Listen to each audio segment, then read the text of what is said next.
Okay, let's go. Welcome to the Building Bridges session, Commercial Financing Unlocked for Sustainable Micro, Small and Medium-Sized Enterprises Trade in Developing Countries.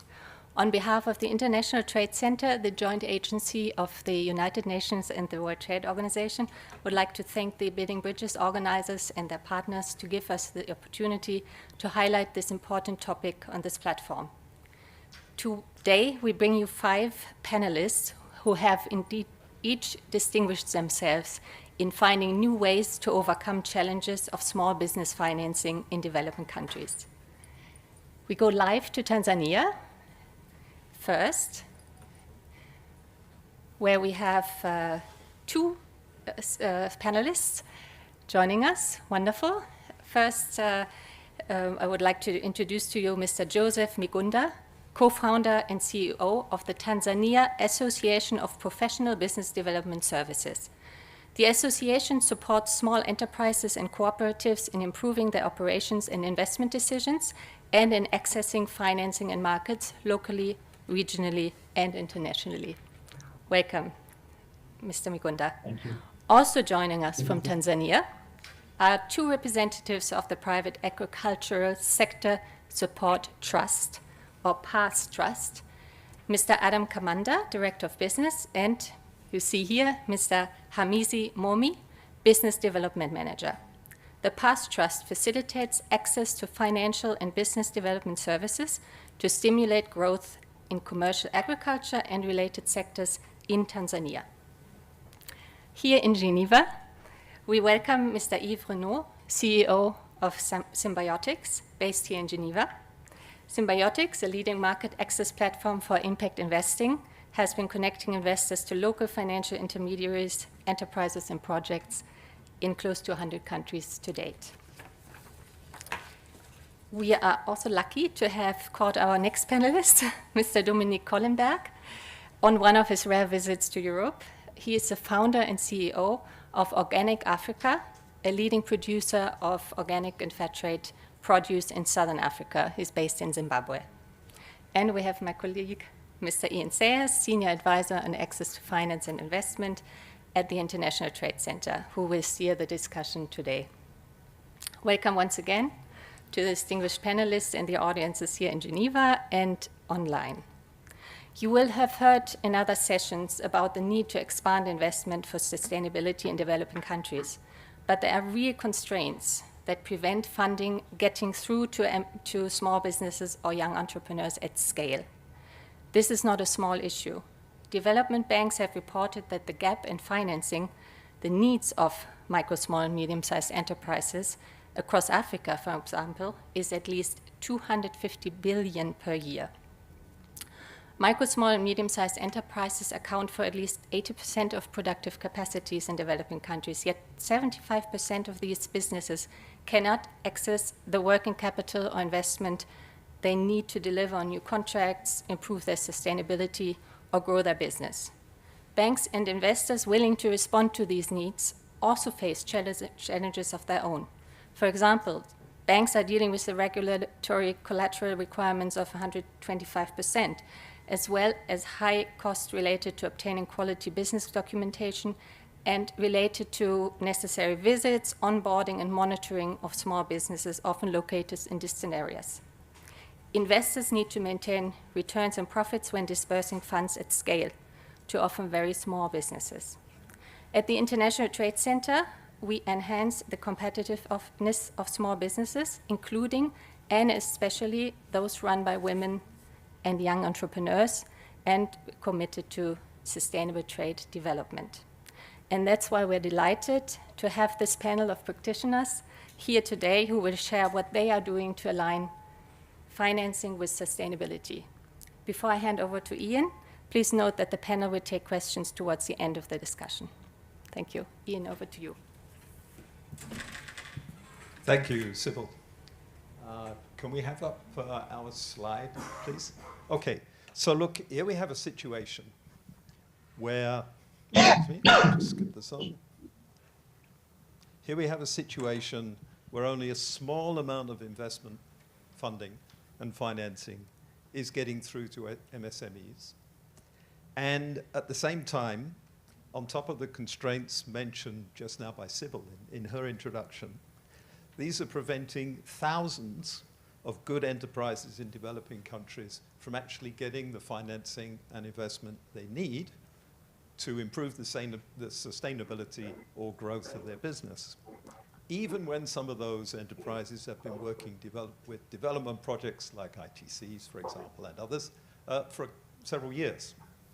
So how can we expect enterprises to improve their businesses if we don't do something about addressing these constraints? So let me see, okay. Perhaps guys at the back, you could advance the slides, please. Next one. Okay, so, thank you. These enterprises here, they're suffering from limited collateral. We even ourselves help them to be lean businesses, okay? In many countries, say like those where Dominic is from, it's actually better to be leasing rather than owning, and I think Dominic might explain some more about that later. We have MSMEs that really, they're not used to pulling together all the information that a bank or a non-bank financing provider needs. So consequently, this step, actually onboarding a business before they can get anywhere near an application for financing, takes financing providers a long time and actually costs them a lot of resources. And because most of them don't have a lot of people, it also takes a long time. On top of that, we know from other speakers here in Building Bridges Week and our research that there's really not enough financing schemes that can easily be scaled up to serve large numbers of micro-entrepreneurs or small businesses. So from our perspective, it's not really about mobilizing more money, but it's more about focusing on how to get the money that we have where it's needed most and where it can actually be put to good work. So this is where this is, if you like, the foundation for our discussion this afternoon.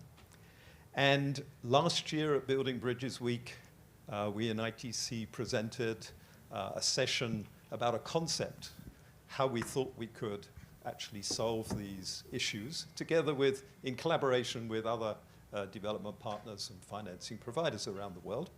And so I'm pleased to be able to tell you today that our colleagues from Tanzania are going to be able to explain the progress that we've made since that time and actually what is turning out to be quite a big success. And then I'm going to be turning to our other panelists to explain how their approaches cut through these challenges and can be used and expanded to, as we said at the start, actually get more money to where it's going to do most good and actually aligning the financing with sustainability, which is what I believe Building Bridges this year is all about. So, first of all, I'd like to turn to Joseph Migunda. Joseph, can you give us some sort of sign that you can hear me? And can we put Joseph on video, please? Hello, Ian. I can hear you well. Very good, Joseph. Good afternoon to you from Geneva. Good afternoon. Okay. And hello to everyone. Thank you, Joseph. So Joseph, his organization, the Tanzania Association of Professional Business Development Services, supports hundreds of MSMEs each year to improve their businesses and gain access to financing. Now, Joseph, you and I, we've been working together for this last year, actually since Building Bridges in 2021, to develop and test what we call an end-to-end solution, a service package for MSMEs that can eventually be rendered to be commercially viable. And we hope makes it easy for financing providers to say yes to MSMEs' applications for financing. So Joseph, can you explain to our audience what this entails and the results that you've seen after what is actually currently a short time, I think about 3 months of operation of this process? Over to you, Joseph. Thank you. Thank you, Ian. So as have been introduced, we are a BDS organization that works to support MSMEs to access financing. And we found that it is important to bundle the BDS services with the loan application process and the post-financing stage. And this is how we come to partner with ITC. And with them, we were able to create an end-to-end sort of an approach, which we call it an end-to-end bootcamp support approach. What this does differently is that it starts with mapping of the financial service providers and the available products, and we assess how they fit the target groups and the type of the SMEs that we have. And after that, we take charge in terms of communicating with the SMEs, trying to understand the needs and the size of their needs. And thereafter, we take them into a bootcamp session. So, and here we are talking about SMEs that are at least 2 years in existence, and they have got a good track record of sales and transacting with the identified financial service provider. So in the course of the bootcamp, what we really do is just to try to make sure that the pre-qualification file is 100% okay before it is submitted to the financial service provider. So in each, there is sessions for skills development, there's business plan, there's checking on the compliance documents, and all the sort of the requirements that are listed in the criteria that are needed by the financiers. After that, all we do is just to facilitate the business-to-business linkages, organizing the meetings between the borrower and the credit risk officers, and just trying to push both sides to making sure that we cut down the the negotiation time, and really helping to lower the cost for the two sides. So after that, after having the approvals, the loan approvals, we stay with the beneficiary or the borrower and offer them the post-financing package. And this includes making sure that all the reportings that are required, they're in place. The objective that the borrower has communicated to the financier is really being taken care of, and all the matters to do with the performance of the loan itself. And so with this new model, we are seeing a bit of a positive adoption by the financiers, because it helps them cut down the KYC time, and at least because about 70% of the assessment task is what we do before we take the SMEs back to them. But it also cuts down the cost for them. But it also assures them that there is a bit of some risk mitigation in terms of defaults and all that, because they know that whoever is our beneficiary remains with us as BDS providers and their technical support team. So we have had so far 2 cycles with the ITC markup, and in the first cycle we had about 536 SMEs who expressed the interest, but for the bootcamp we only had 31 that met the minimum criteria, and out of the 31 we had 26 SMEs who were able to receive financing that amounts to about $3 million USD in the first cycle. And in the second cycle, we also had a good number of the SMEs which expressed interest, but we had about 33 SMEs that were able to receive financing amounting to 2.7 million. So in brief, this is what we have been doing with ITC, trying to pilot it in this side. And we are seeing that it works. It works because there is buy-in from both sides, from the supply side and from the demand side. So the only challenge is how do we take this up to scale in terms of reaching out to a good number of SMEs so that we really have the actual impact when we talk of the access to finance for SMEs. Thank you. I think that's it for now. Thanks, Jan. Okay, thank you, Joseph. So just a couple of points there. If I understand correctly, the majority of the funding has gone to women-owned enterprises, women businesses, in fact. And I think if I remember the figures, I think the figure before our intervention was that about 4% of all of those enterprises were able to put in a successful application, whereas afterwards the figure's around 80%. So, you know, we see this as being a real step change if you're talking about how to scale up financing of small enterprises. Joseph, anything else you want to add there?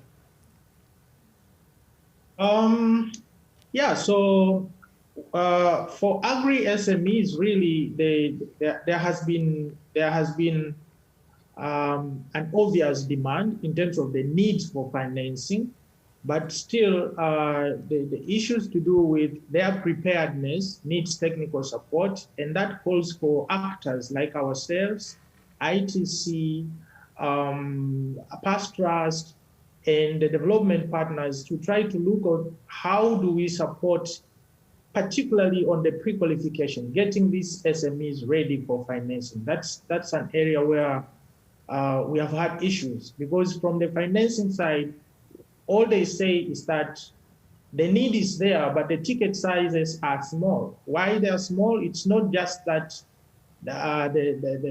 it's just that the SMEs are not really well prepared to be able to access big funding, and so they end up being the victims of the risk matters or the risk definitions that really expose them to be able to be trusted at a very low rate.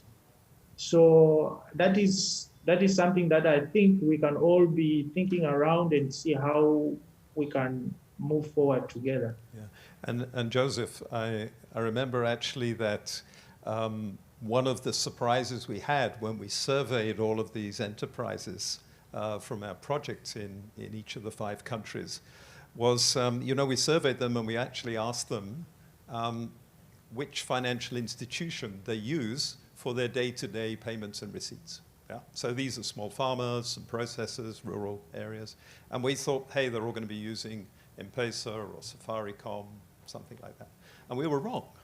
In Tanzania, more than 95% of these really small farmers and businesses are actually using the free digital SME banking facilities on NMB, CRDB, Postbank, for example. And so what that meant was that we could immediately go to those banks and say, hey, you know, you've got these MSME financing programs. They're supported by government. They actually have, and this is the reason why we're pleased to have Hamisi and his team online, they actually have guarantee arrangements, most of them, with Past Trust, which is a donor-operated guarantee mechanism. And that enabled us, first of all, to reach out to those banks and bring them in as partners. Secondly, they could offer either very low security, very low collateral, or unsecured lending at preferential rates. So in actual fact, these disbursement up until now is, you know, this is for 12 months short-term lending, so that also helps reduce the risk profile and things and speed things up. But it's been issued at a rate of like 9.5%, including fees and charges. And with responses, once the good quality file is in with the bank, responses within a few days. So, you know, this kind of operation we see really making a step change. And as I mentioned, Hamisi, can you hear me? Okay, we might have to crank the volume up there, guys. So look, Hamisi, first of all, we're very pleased that you could join us, because in actual fact, Past Trust has been operating guarantee schemes in Tanzania for quite a few years, so they have a lot of experience with it. And Hamisi is here to explain to you how this kind of operation, if it could be expanded, could also make a really big difference. Hamisi, over to you. Okay, thank you, Ian. And Ian, as Ian introduced me, is that I work with the PASS Trust. PASS is a private agriculture sector support, and it is a trust organization which was started as a project by two governments, the Royal Danish government and the Tanzania government, with intention of addressing issues of access finance, especially to SMEs who are in the agriculture sector and the entire value chain and all subsectors in agriculture. And the idea behind was there is some issues on access finance. There's a lot of challenge. Most of the banks here in Tanzania are very skeptical in financing agriculture sector due to the perceived risk on the sector. But also there's challenges like collateral challenges. It is either most of SMEs, they don't have collateral, or for those who have collateral, they are weak collateral. Weak collateral in the sense that they're not backed with the legal document which can make a loan contract legally bind is strong. So in a way of addressing the issue of access finance, the two governments came together and started a PASS Trust as a project, which was later registered as a trust organization. That was 2017. And up to date, what we are doing is that we do financial linkage in the sense that we work with the local banks. We have signed the agreement, credit guarantee agreement, with the 14 local banks, which is financing in agriculture.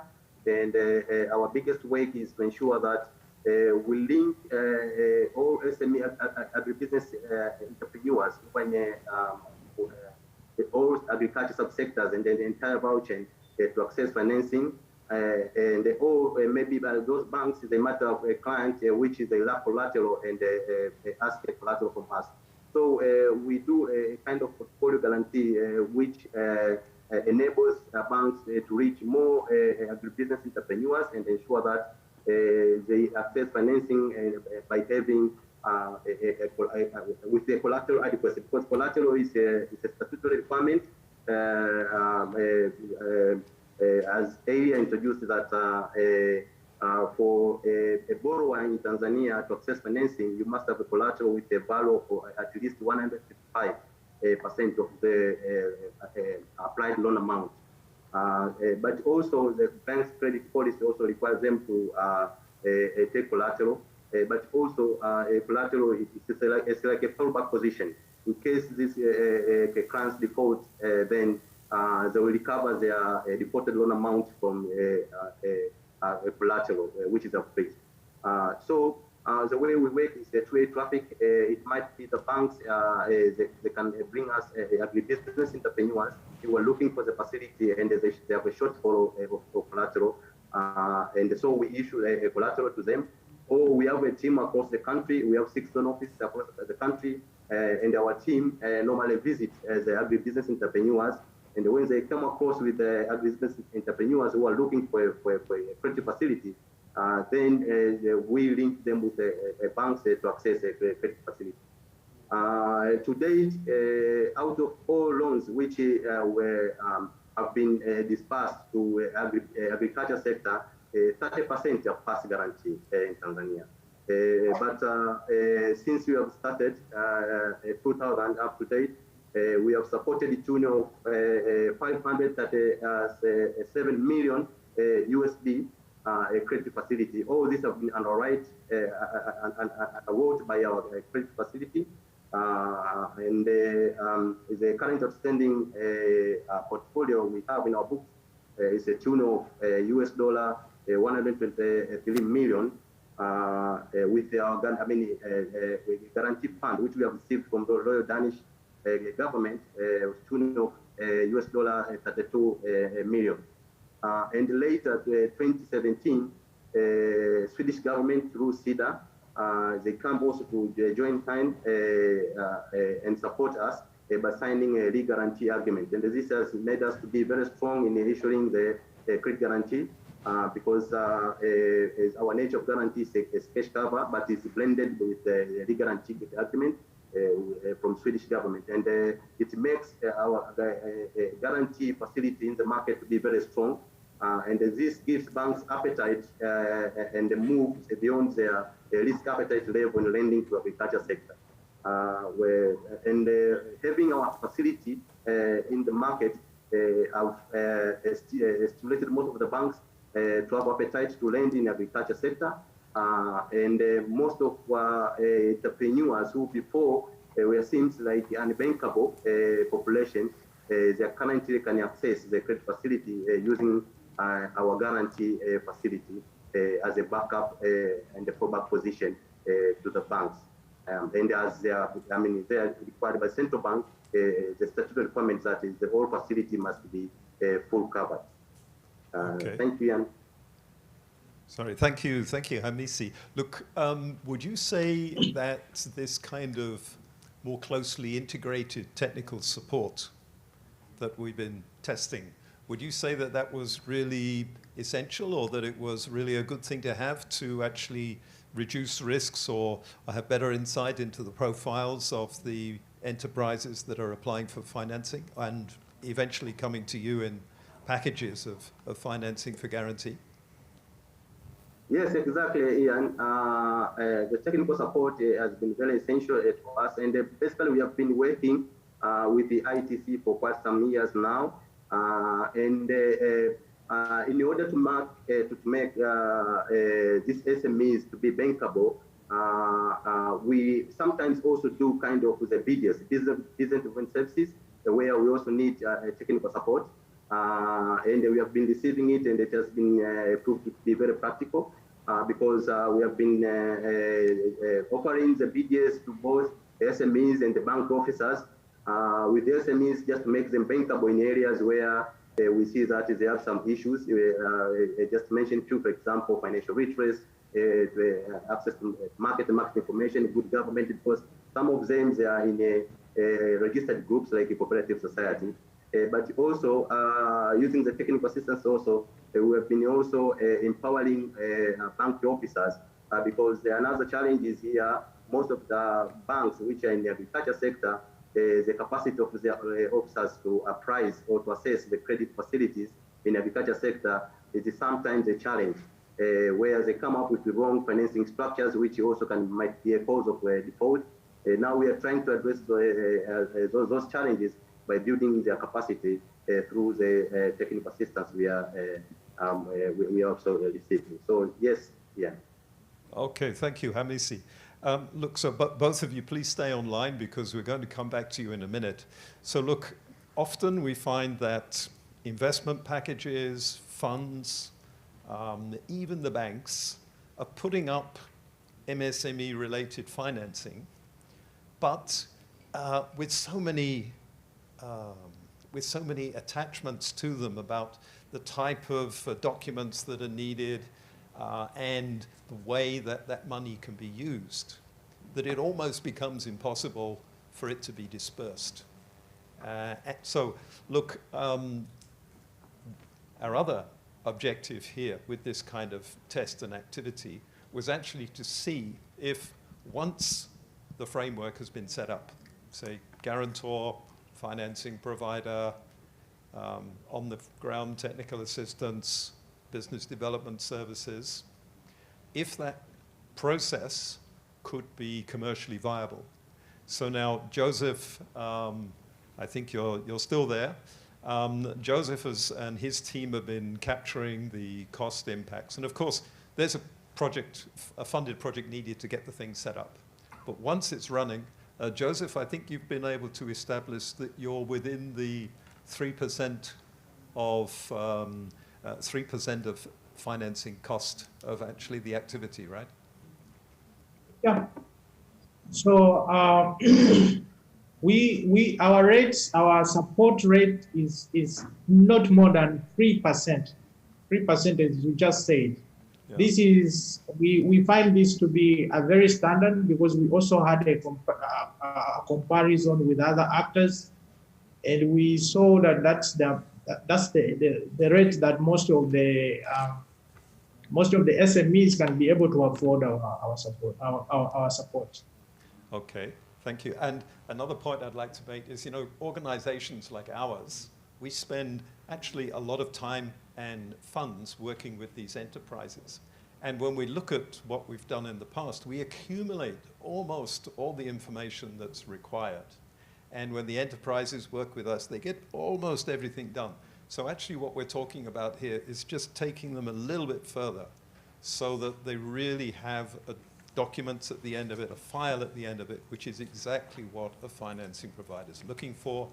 And then the financing provider has the comfort that there's people on the ground monitoring what's happening, providing maybe some corrective coaching where it's needed, and actually supporting the reporting at the end of it for ESG, for SDG, and for financial purposes. So, thank you, Hamisi and Joseph. Please stay online, as I mentioned before. Now I'd like to switch us away for a moment from businesses, even if they're small businesses, enterprises and businesses, in this case in the agri-sector.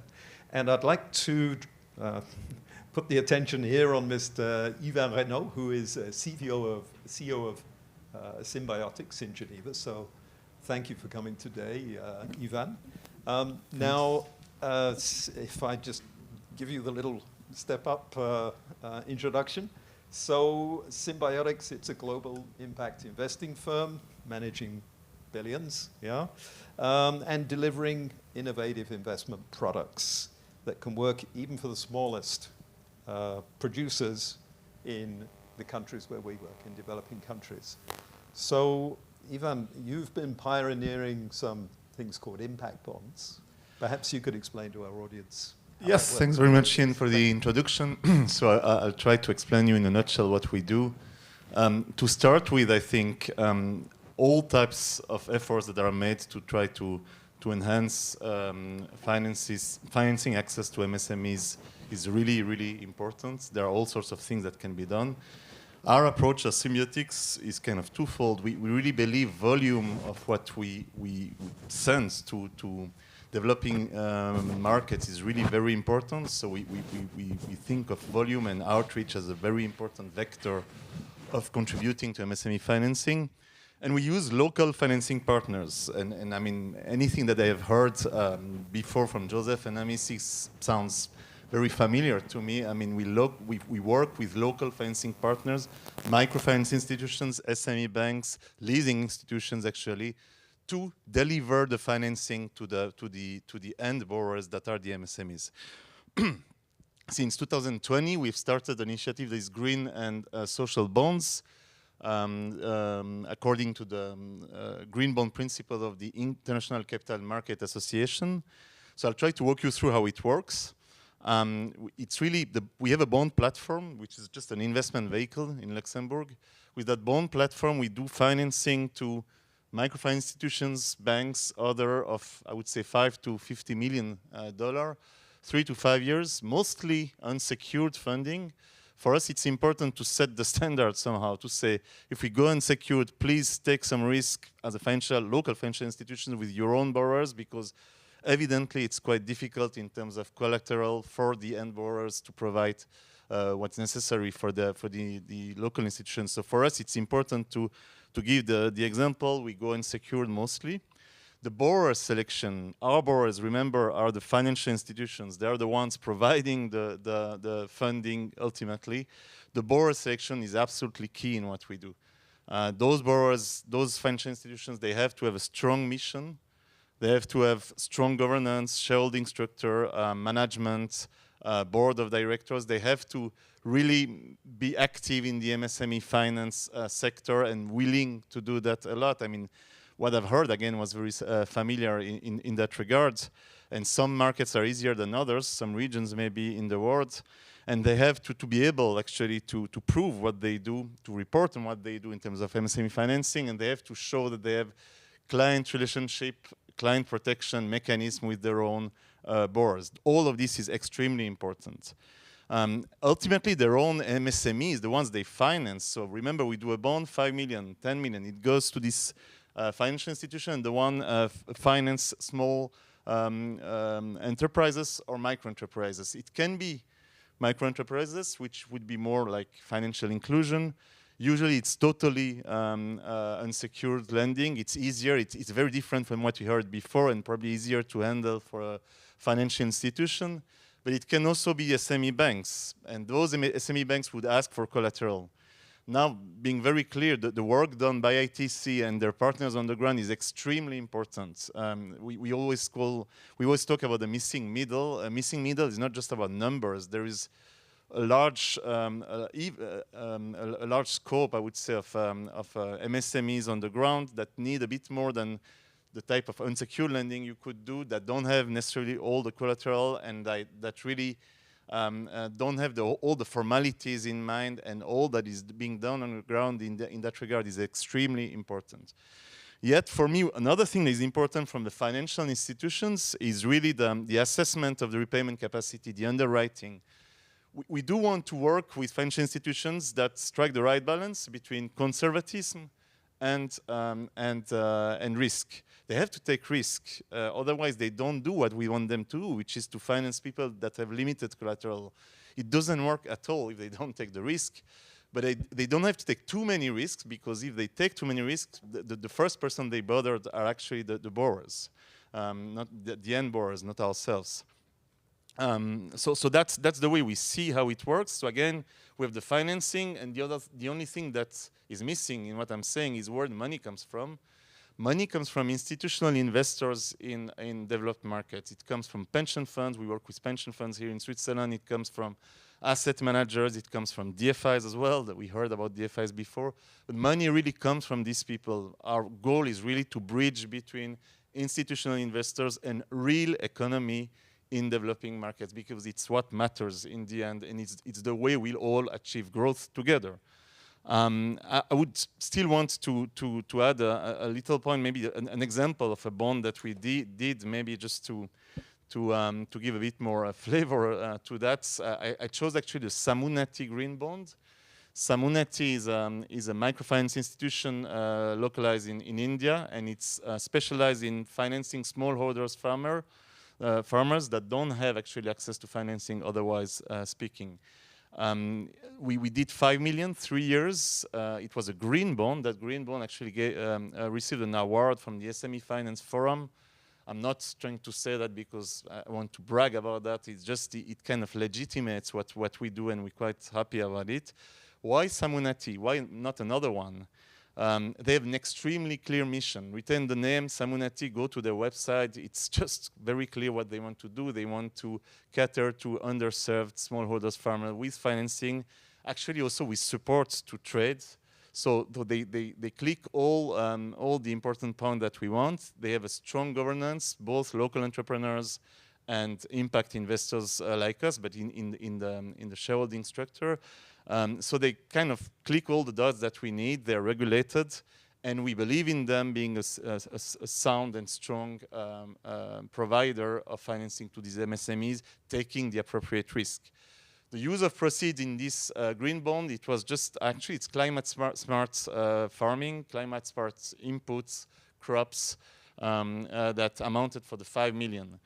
I would kind of end up saying what we do is a bit more efficient than social impact bond. We do social bond, we do green bonds, but the difference with the social impact bond is that the social impact bond would want to have measurement of outcome in the end and reduce the costs for the borrower.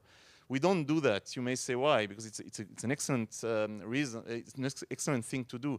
It's because it's a bit complex. It's quite difficult to structure that legally. It can take quite some time. You have to find the right outcome measurements, the right and objective ones. So we don't do that, but we still look at the use of proceeds very closely. So I took actually not the best example. We can probably turn around a social or green bond in 2 months, a social bond more easily. But in this case with Samunati, it took a bit more, like 3 months or something, because it was just, I mean, we needed to make sure we understand the same thing about the use of proceeds, that they would have the eligibility of those as being able to do a green bond and just pretend we've done a green bond, which is very important.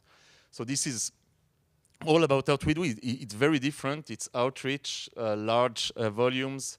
It's really bridging in institutional investors in our markets to the MSMEs. It's trying to find efficiency. But again, and I'm very clear on that, without ITC, without the local partners helping actually MSMEs on the ground, it would be more difficult. We have financial institutions that take more risk. In some countries, it's easier actually than it is, for example, in Tanzania, where we have work, but it's not always easy because banks are reluctant. But we do need those organizations to help too. Thank you on that point. So look, here's another example of commercially viable ways that can be employed to actually get all this kind of investment funding that people have been talking about to the people that really need it and can use it in their business. And you know, we see some spectacular results in a way, because in Tanzania, even now this early in the stage, these farmers that have got financing have actually gone out, they've brought in more products, they've improved you know, the way that they're doing agriculture, maybe better quality farm inputs, reducing their, you know, the damage they perhaps were doing before to the environment. So this is already filtering in, and the results come quite quickly. You know, you're looking end to end at seeing really a development result within 12 months. And your bonds, I know they're much longer duration, but nonetheless, I think the salient point here is getting the thing working quickly and getting the money flowing quickly. Yeah, exactly. It's just, I mean, it allows the financial institution to do several cycles actually with their own MSMEs. And again, it's really how it works. It's just providing the confidence that we want them to provide to their own customers, and trying to push that private money from our developed markets to these underserved markets with big needs. Okay, thank you very much. And so now I'd actually like to turn to Dominic. Ivan, you mentioned missing middle, you know, which is a phrase we all know, okay? Now, Dominic here, if I can say so, is the embodiment, if you like, of an enterprise in the missing middle. He has founded and grown a successful sustainable organics business in Zimbabwe for more than 14 years. So I think you get the tick for resilience, Dominic, especially when we think about what's happened in those 14 years. Revenues now around, what, 6 million per year? And you're really at the point, I think, of being ready to go to the next, really the next big step in the development of your business. And you have promising, I know you've told me, you have promising customers out there. So everything's kind of working in the right way. But for that step, I believe you need some external financing. So I think, first of all, perhaps explain a little bit about Organic Africa for the benefit of our audience. And then perhaps you could maybe also explain this kind of the short-term financing gap as well as the investment gap. You know, how do you deal with trying to get working capital so that you can buy your product, pay your ladies, farmers who are collecting and producing the crop that goes into what you sell?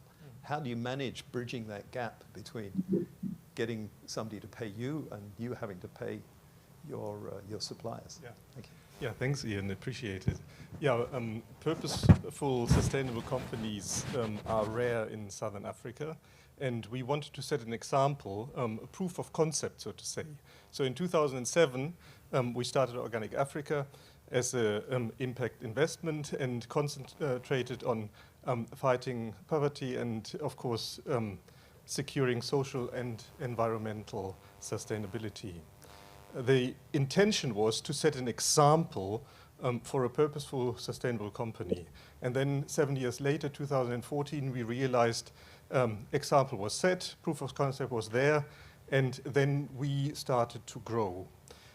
Now we work with more than 14,000 families in Southern Africa, and most of them, 68% of our partners are women. And we give them an additional income of $80 to $1,400 per year. We have more than 160,000 hectares organically certified. I just looked it up. It's exactly 10 1,000 times the size of Geneva. And this in 5 Southern African countries: Lesotho, Malawi, Mozambique, Zambia, and Zimbabwe. We work in 8 different value chains, so mainly herbs for herbal tea. So if you buy here in Geneva fair trade and organic hibiscus, it's probably from us. Spices, grains, and then medical plants. So one thing we produce is, for example, chilies with small-scale farmers. So, but as a medical plant, so if you put your back out and you need to buy a heat plaster in a pharmacy, the heat inside comes from us, so from our chilies. And then we do food additives like moringa, baobab, cosmetic oils, essential oils, I mentioned to you before, and then software providing traceability from small-scale farmer to the consumer, and carbon sequestration. The different value chains, all of the are all in different companies, and they are all under one roof, which is Organic Africa. All our products are processed in the villages. So always the first processing step is in the village. So for example, we have a mobile distillation unit. We don't have a farm with a distill, but we drive to the different villages and distill there. Yeah, so this is how we channel money into the rural areas in Southern Africa. Our products are all certified to the highest degree, North American, European organic standard, and then fair trade, fair for wild, and fair for life. We were the first ones in Africa being members of the Union of Ethical Biotrade, which is now the UTZ standards. So we are the leading producers of herbs in Southern Africa. We produce currently 600 tons of dried herbs for herbal tea, and to the value of between $3 and $60 per kg, depends on the product. However, we have currently orders for 2,000 tons, so which of course we can't fulfill. We produce 100 tons of spices per year, and we have orders for 500 tons. So all our products are in extremely high demand. The current economic slowdown has hardly any effect on us. Our price elasticity is given, and we produce to the similar production cost, but our sales price goes up. So it's quite a nice situation to be in, I must admit.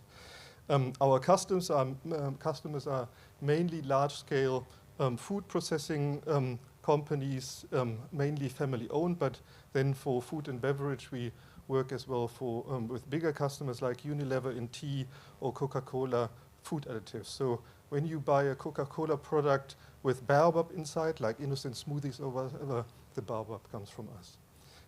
Cosmetic companies, medical companies, I mentioned already.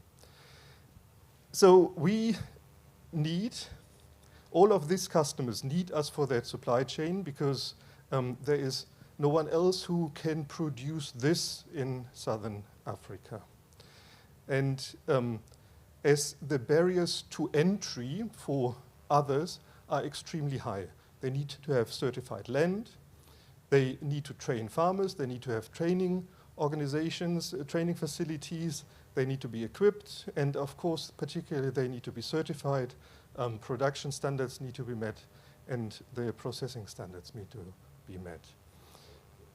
So it sounds to me like you have quite a high level of upfront costs that you need to manage. How do you manage to finance those upfront costs, all the things you've just been talking about now? Yeah, so when we, at the moment, we work with this 14,000 families, and we are aiming at working with 400,000 in six years. And for this, of course, in the beginning, we financed it ourselves, and then we worked with an organization called ELEA, a seed investor in Zurich, and with DEG, KfW, but all on very small scales. And so now we work as well with local banks. Our interest rate in Zimbabwe in the local currency is a minimum of 200%. So it's the liquidity management is quite a challenge. So never complain about the interest rate here, okay? So therefore, we of course reached out to impact investors over the last 14 months to more than 64 different impact investors, and they all said, number one, Zimbabwe, number two, no parent company in Europe, and number three, too small. And so this is how we then changed our approach, Ian, and then said what we want to do is we bring it all together under one roof, and the roof will be here in Switzerland. And so the holding will be here, and we then, of course, we are a fully sustainable business, and we have proven the concept now for 15 years. And we have the impact, and we are ready to grow. We can create the positive effect, the environmental, social, and economic positive effect. And of course, we are a carbon sink. But now the question is, I would like to know from you, Ian, and the audience, of course, particularly, what should a company like us do? What should I do to be able to multiply our impact? Okay, I think that's a very good question to put out to everybody. Think about it. Hold that in your head for a moment, and we'll come back to the questions in a few minutes. Actually, Dominic, I want to follow up with another question. What I was getting at, and I think you were mentioning it to me last night, and it's a challenge for a lot of the enterprises we work with. I understood that you've been lucky enough in a way that quite a few of your buyers are ready to give you sort of pre-shipment advances so that the farmers and people get paid when they deliver their stuff, all right? But that's at a cost, right? Now, you don't have to go into the precise numbers, but if you look at that cost, and I guess then do they ask for a discount on the sales price as well? Is that how they're making their turn? Yeah, exactly. So of course, because of the local interest rate with 200%, even we find it difficult in our business. So therefore, what we do is we get advances from customers. Of course, that leads to a reduction in price, and this can be quite massive.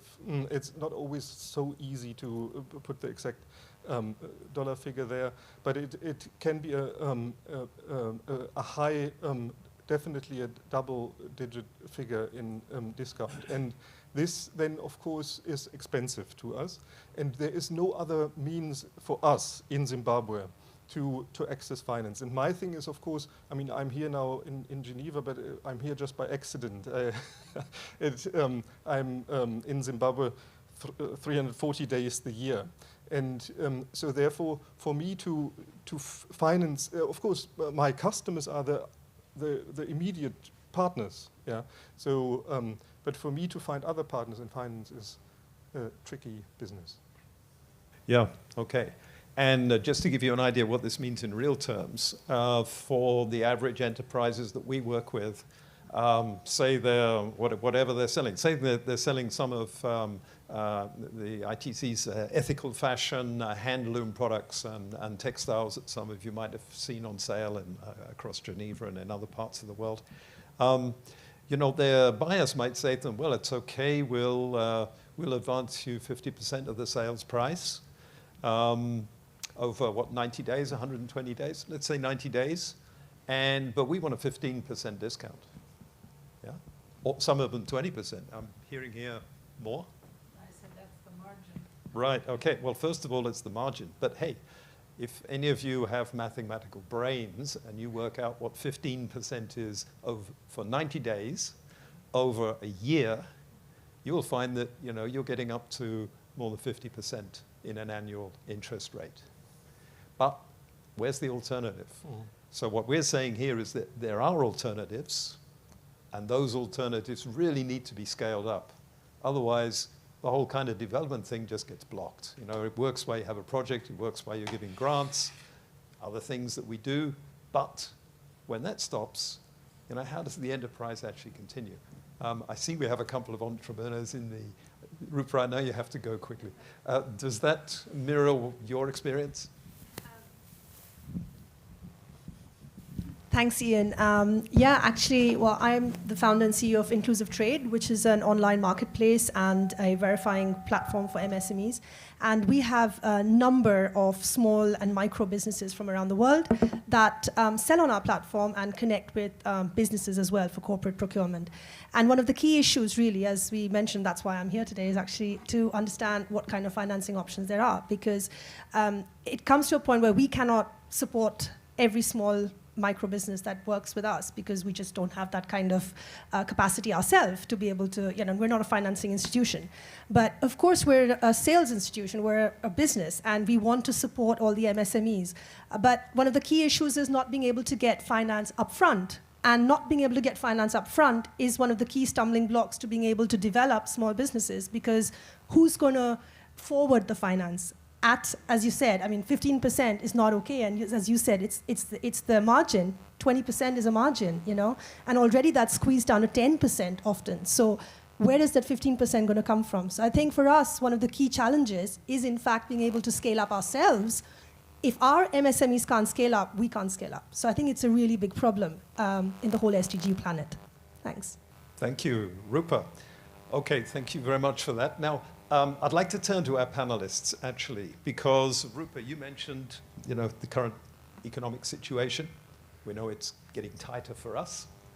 For some of the countries where we work, it's actually not, I wouldn't say normal, but it's something that happens regularly. And therefore, you know, these enterprises, if they've been around for 2 or 3 years, they've had to, in their experience, you know, be nimble and demonstrate a degree of resilience, finding ways around the situations that they live with. But what I'd like to do, just go around our panelists here to ask them, you know, where they see the impact of the current financing, the current financial situation, current economic situation, and if it's changing the way that they're thinking of moving ahead in the immediate future. Thank you. You first of all, then Joseph and Hamisi, we come to you in a minute. Okay, I can give you the opinion of Semiotics, which is also mine, and then the opinion of the investors, which actually is a bit different, and that's what we work on.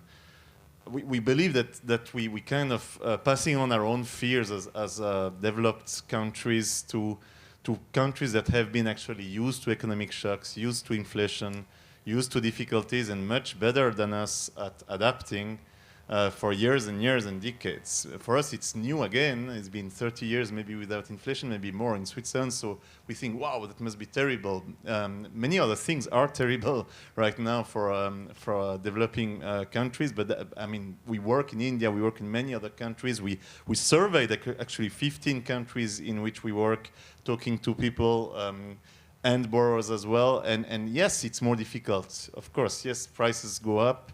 But if you look first at repayment capacity to financial institutions, they are able to handle that because they are used to it. They still lack financing because their economic activity, especially circular one, local one, continue to exist. So they do lack financing.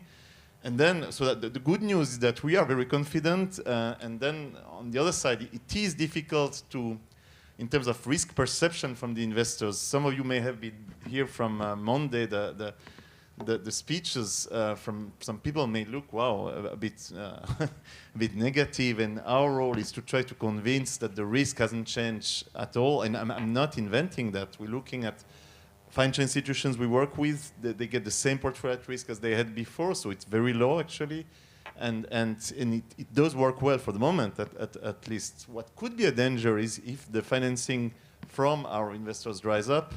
And there, I guess, the only thing that is really concerning, because convincing investors is something we can do, is it's not technical, but it's really because the fighting of inflation in our markets is like increasing interest rates, like in US dollar, for example.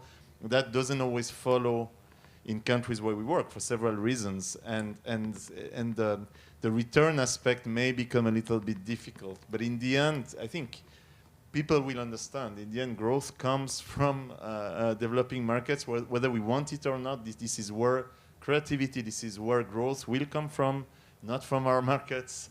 This is where demography is better for that. So I'm not concerned in the longer run at all. In the shorter term, I can't deny that it's a bit difficult. Thank you, Ivan. I'm going to turn to Joseph and Hamisi next. Joseph, what are your views on this? How does it look for you in Tanzania with your enterprises? The situation at the moment is a bit stable as compared to a few years back. Most of the financial service providers who are our partners by then were complaining about the volatility of our politics and the economy. But now there's a bit of stability that is gaining up. And that also comes with a lot of opportunities for agri-SMEs. For instance, there was an export ban for grains in the past, I think, 3 years, but that has been lifted now. And you see there is a lot of buyers who are flowing in from the neighboring countries, like Kenyans are flowing in the southern highlands, and Rwandese and Congolese are flowing in the western part of the country, buying grains and exporting. So that's a big opportunity for the agri-SMEs. But again, there is also a good environment in a way that other development partners and other financial service providers and stakeholders are now flowing in. At the moment, there are lots of development programs that are being starting in our country, and all aiming at either building the financing environment for agri-SMEs, or a little bit of looking at the policy areas where the government has to refine some of their strategies. But you could also see a direct intervention by some of the Africa-based partners or the global-based partners like ESTF, the Trade Development Bank, the African Development Bank. They are all having initiatives that are really promising. Okay, thank you. Whoops, I think we might have just lost Joseph there, but thank you, Joseph. Hamisi, you're one of the few organizations in Africa, actually, I think at the moment, one of the only ones in Tanzania, the only one in Tanzania that has had this long experience of providing guarantees in the agri sector. So are you seeing any deterioration already in repayments or increasing in defaults, anything like that? How does it look to you? Okay.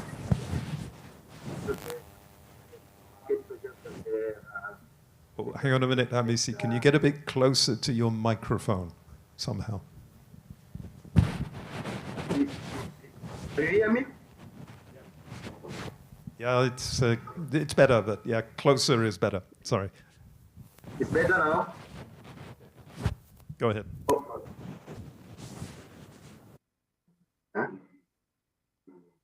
Go ahead, Hamisi. You can hear now? Yes, it's much better.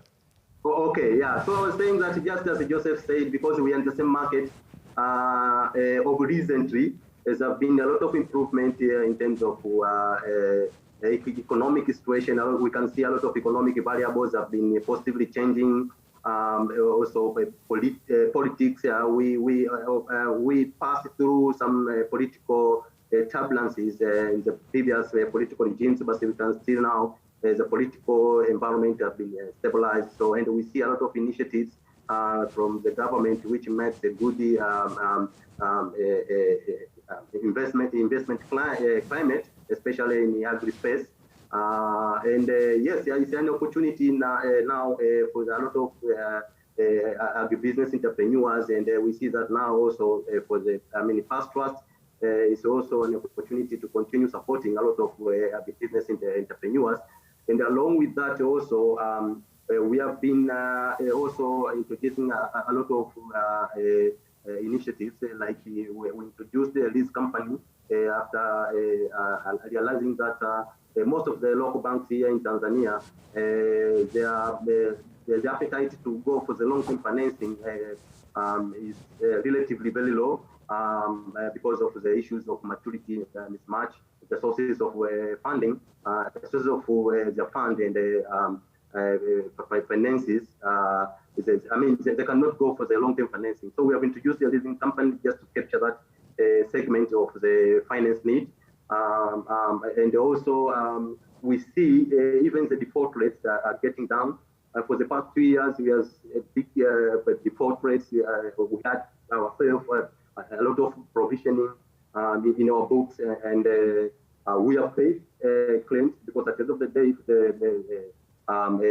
all credit facility which you have committed guaranteed, if they are not performing, if they are not paid, then the banks they will claim from us. So we have been paying a lot of claims for the past 2 years. But starting from the last year to date, we see the environment in terms of economic, politics, and the social also have been very stabilized.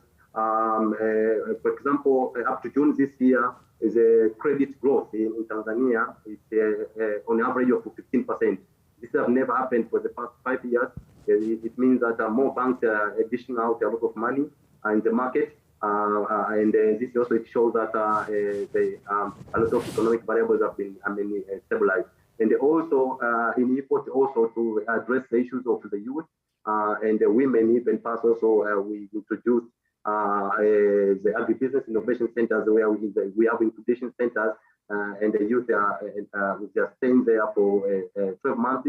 We incubate just to remove that the concept of startup for the marks of the banks here, because most of the banks here in Tanzania, the credit policies that they do not allow to support startup. So there is, that opportunity which we see, and as far as we take the initiative beyond the guarantee facility to ensure that we support more business entrepreneurs. Okay, thank you, Hamisi. So look, this is, I guess, you're hearing here another reason why it's good to focus on this area. To actually start to have a real impact and get the funds out there. So look, now we're at that rather nice part of the session where we can hand the microphone over to you. So I would like to start with a question from me to repeat what Dominic said. If we have some investors or financing providers in the room here, or those of you that know about these things, what would you advise Dominic to do at this stage in his business? Or also feel free to ask any other questions that you might have that might come to mind. So, right, that's always encouraging. Maybe we start with you in the front here and then we move to the lady in red at the back. Please give us your name and simply the organization you work for, or if you're on your own for yourself. My name is Joan Fulton. I'm working for Ocean Assets Institute, kind of doing a little bit SME financing, but in Asia Pacific. So all of this rings a strong bell. I'm not sure, maybe you said it at the beginning, but what is your ownership structure and what is your total assets and equity at this point? Is that a question for Dominic? Question for Dominic. Okay, Dominic, hold that question in your head for the moment. Can I turn to the lady in red at the back? I'll take 2 or 3 questions at once and then we can organize the answers. Thank you. Also gives Dominic time to think about it.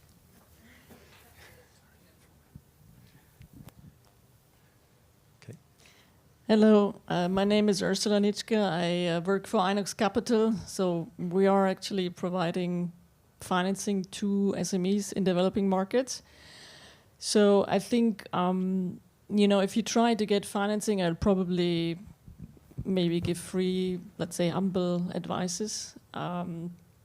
One thing is fairly simple. You need to be out there.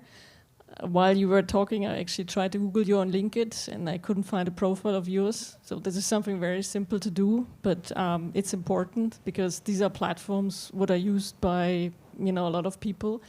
So be out there, do, let's say in simple terms, public relations. I think when it comes to developing markets, I can share and understand the frustration from from some of you that there are a lot of people who are not keen to invest there. I mean, we are a bit different, but we, on the other hand, have the same issue on our side. We need to get investors' money who are willing to support companies. I think the whole world of DFIs is important to take a look at. I mean, there are some really good programs out there, and they are much more keen and eager to take on higher risk than, let's say, traditional financiers. And then the last point, I mean, obviously going to events like that and just, Google whoever is an impact asset manager and get in contact with them. Like I work for Inox Capital, and we are constantly doing due diligence on new ventures. So happy to, later on receive a pack from whoever's interested. I mean, we do mostly agri and food, I have to say, but I mean, if you fall in that category, happy to review the business case. Thank you. Okay, Ursula, thank you. Please. My name is Astrid. I'm come from a startup in Colombia to try to stop deforestation. And my question is, how do you face the problem of the deforestation around the world? Taking in mind that the farming and even sustainable farming is one of the main actors of deforestation and the loss of the biodiversity in the world. So if you finance farmers around in the emerging countries, how do you face the problem of deforestation? I mean, they need land to produce. Maybe they need the forest, an area to produce even a sustainable farming. How do you deal with that? Taking in mind that we are facing a very, very high level of deforestation, and it's a big issues of climate change.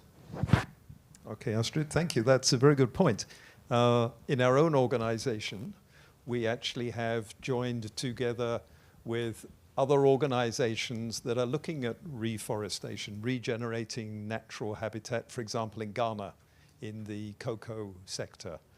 And so, we try as much as possible to take account of these issues across all of our projects. I think my colleagues from ITC, I hope, will agree with me. But this is really one of ITC's main pillars of activity is about sustainability and trade being sustainable and socially inclusive. So it's very much in the front of our minds. And we're conscious of this, but I will let my panelists here answer that question on their own behalf as well. Okay, so Ivan, for go us at Symbiotics, I would say there are two ways. First of all, there are very clear exclusion lists in what we do, and we don't want to be investing in any microfinance institution that would in turn invest, loan land to farmers. It's very smallholders farmers that we work with, but land with farmers that would contribute to deforestation. It seems to be anecdotal, but it's not, because it's back to the selection of borrowers that I talked about. And then, of course, linked to that, we have an ESG assessment. Most of the ESG assessment is a big debate right now in the world. Most of it is exclusively or essentially in what we call outside-in risk. Whatever you do as externalities would have an impact on your value. We actually also assess, of course, what I think is very needed for the next years, and it's amazing that it hasn't existed so far. We also assess impact that you have on externally, and deforestation is really a big one among the E of the ESG. So in a nutshell, it gives you bad grades, and then you have investors who see that transparently and tell you, no thanks, we don't want to do that. Yeah, thanks, Joanne. On your question on ownership, in each company, the person who runs the company has a share in there. So in the end, if there is a farm, and this is an independent business, then the manager, the person who runs it, has a share in there. And then as the whole group, and then in some companies we have agreements with customers, main customers. Otherwise, the whole group is 100% owned by us, or by my family at the moment. Yeah? On assets, In Zimbabwe dollars or US dollars? No, it's around 5 million at the moment. Mm-hmm. Okay. Mm-hmm. All right, Dominic, thank you. I'd like to turn to Hamisi. I see you're on screen, so that's promising, and you're nodding your head so you can hear me. So please go ahead and we see if we can rescue Joseph. Yeah, yes, basically, at first we are actually really organizing the issue of the... Oh, hang on, Hamisi, you need to get closer to the microphone again. Wherever you were just now was perfect. Yeah, look, can you hear me? Ian, can you hear me? Yes, go ahead, Hamisi. That's good. Yeah. So what I was saying, the issue which has been mentioned, the deforestation, the issue of deforestation, is one of the agenda which it is even in our strategic plan within PASS. Our strategic plan was one of the parameters we are looking at is to build a green portfolio to our clients. So we have our IGG checklist, inclusive green growth checklist. When we appraise any client project before we support. And we have been taking into consideration how our beneficiaries comply to the IGG issues, including the issue of environmental protection. In a way of coming to give like kind of incentive to our beneficiary, we have increased our guarantee commitment to any project which have qualified, complied to the large extent on IGG principles. Normally, we offer guarantee between 20% to 60% of the guaranteed amount, but any project which is IGG compliance, we can go up to 80%. You see, IGG compliant, or it is a youth or owned by women, you can go up to 80%. And another initiative we have also taken to ensure that the issue of the environmental protection is there. Is we have done a capacity building to all our partner banks. We organize meetings across the country to all loan officers for all our banks we are working with. All branches, so all staffs, we trained them on the compliance to IGG for them to qualify for the credit guarantee. So one of the parameters in our strategic plan is to build a green portfolio and a green profile within our PASS ourselves. Okay, thank you, Hamisi. I'm really pleased to hear that. Although Joseph can't be with us, I can vouch for the fact that when their business development support team goes around to actually visit and work with each of the enterprises which we're supporting through our projects, they also have a checklist. And they're also using their eyes, because they're used to working in the field, to see what's going on. So I myself, 2 weeks ago, I was in Western Tanzania looking at some of the coffee production areas there. And you also have commercial forestries there as well. So, we're looking at it from both aspects in terms of how is a commercial forestry changing the water availability for the coffee farmers that we are working with, let alone what they're doing to move to regenerative agriculture and to actually replant areas with the help of the Ministry of Agriculture, so that, some of the one could say damage that's been done in maybe previous centuries or previous years can be somewhat reversed. Look, I think we're just about getting to the end of our time.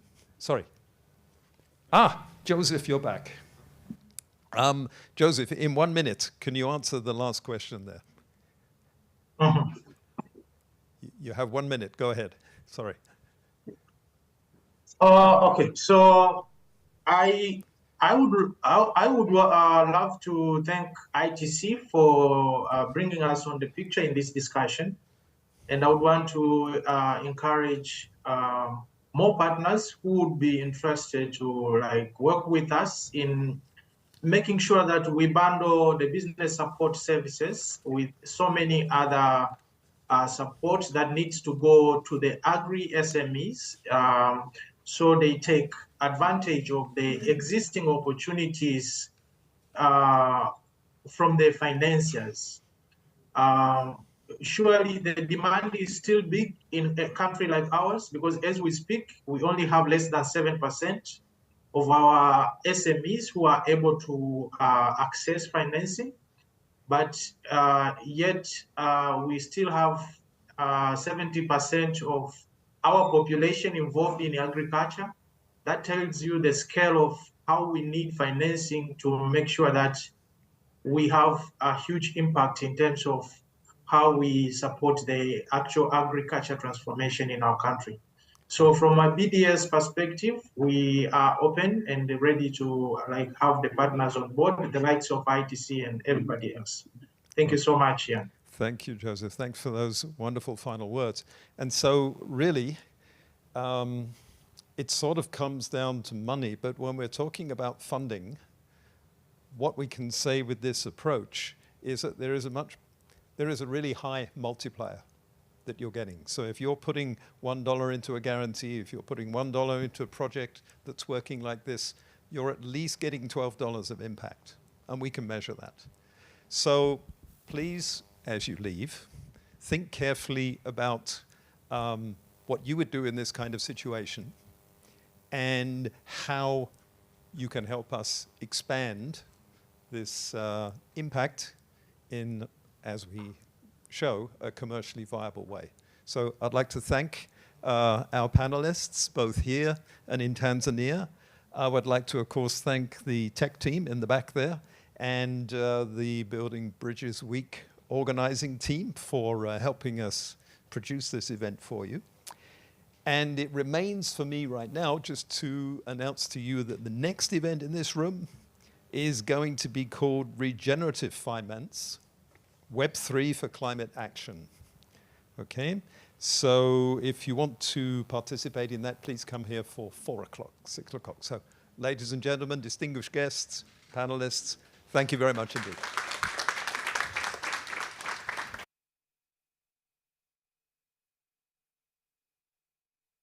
To you, if you have time during the coffee break, we invite you to join the presentation of Small Business Champions, the winners of an initiative that is led by the informal working group on micro, small, and medium-sized enterprises at the WTO, the International Chamber of Commerce, and ITC in the village here on site. Thank you.